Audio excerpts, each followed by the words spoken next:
Are you low on cash and hate wasting food? Stick around because we're improvising a budget vegan recipe starting now. Rummaging through my fridge, it was apparent that there was some produce that needed to get used. I pull out some fresh tomato, yellow onion, green onion, celery, and some condensed tomato soup. Checking out my freezer, I pull out some frozen yellow turnips. And that's when I remember that I froze some cherry tomatoes near their prime so that I could save them for a tomato sauce. And that sounds like a perfect start.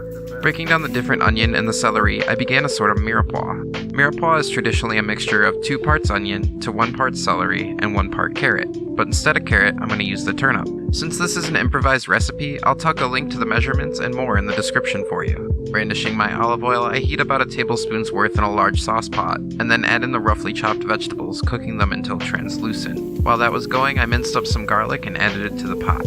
Next, I mixed in the condensed soup, reduced the heat to low, and then went to work on my tomatoes.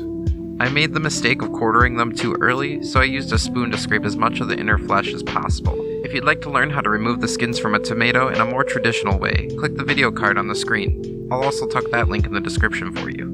Back onto the stove, my mixture was looking a tad dry, so I added a cup of water, frozen cherry tomatoes, the frozen turnips, and some Italian seasoning. I bring the heat up to medium, and while that mixture heats, I turn my focus to making some grains. I decided I'd like some brown rice and lentils.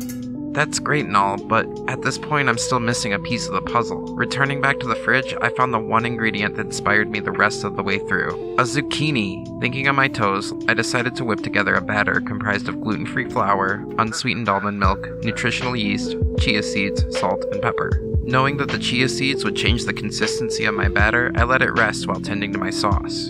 Giving it a good stir, and then reducing the heat to low, I placed a lid over it and allowed it to simmer. If the sauce you're making looks too thick, stir in a bit of water at a time to thin it out.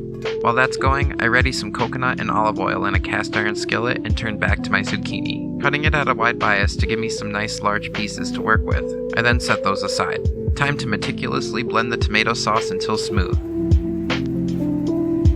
Turning the heat on low and then covering it again, it's time to finish the zucchini. After thinning the batter with almond milk, I dusted the zucchini with gluten-free flour, and then dipping it in the batter, I used the edges of the bowl to scrape away the excess before gingerly placing it in the hot oil. Once it was browned, the zucchini was easy to flip and took on a beautiful caramel color. I removed it, and to maintain optimal crisp, I placed the zucchini on a wire rack. All that's left is to taste and balance my sauce. It needed a little more Italian seasoning and salt. The condensed soup from earlier already lended most of the salt that it needed. Putting down fresh tomato sauce, brown rice lentil mixture, crispy fried zucchini, and a chiffonade of celery leaves. Your improvised budget vegan meal is here. If you're new to my channel, my name is Eric, I'm a culinary graduate and I make vegan, gluten-free, and other diet-restricted videos. If you'd like to empower your self-care through cooking, make sure to subscribe so you're not missing out. Our cooking adventures don't have to stop here. If you ever thought to yourself, what is the deal with overnight oats? Click the video on the screen now. Thanks for hanging out with me, and I'll see you in the next one.